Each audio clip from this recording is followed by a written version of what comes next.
So we're down here in the low part of one of the pastures that we're managing, and we wanted to put a pond here so that the cows can have access to water all the time. Unfortunately, regardless of how much planning you do and how much thinking about stuff, you have to act on that, and sometimes you find that that plan was not good. And so what we've learned is there's no plan Bs, just different plan As. We had to dig some test pits here. Now the test pits are how we see if the soil is okay to build a core. A core is like a solid, compacted clay backing to the pond, and it keeps the water from like seeping around and slowly eroding.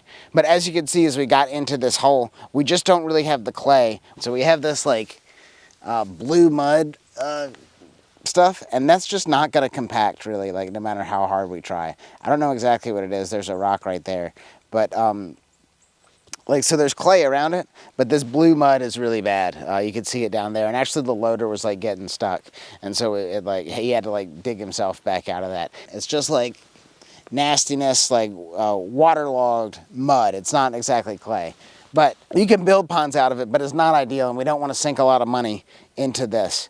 So we dug the test pits. We're just going to cover them up, and we're going to go with a different plan A. But the other thing that we found, and this is probably more alarming than the blue mud, is that like there's wood down in this trench, and I don't really want to get all nasty, but I found a piece up here to show you.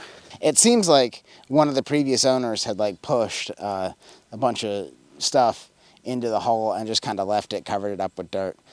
So the pond idea is scrapped, but for a couple $100 we figured that out, and that's way better than spending a couple $10,000 and having a really nice pond, but it washing out in time. Like we say that it only gets expensive if you have to do it twice.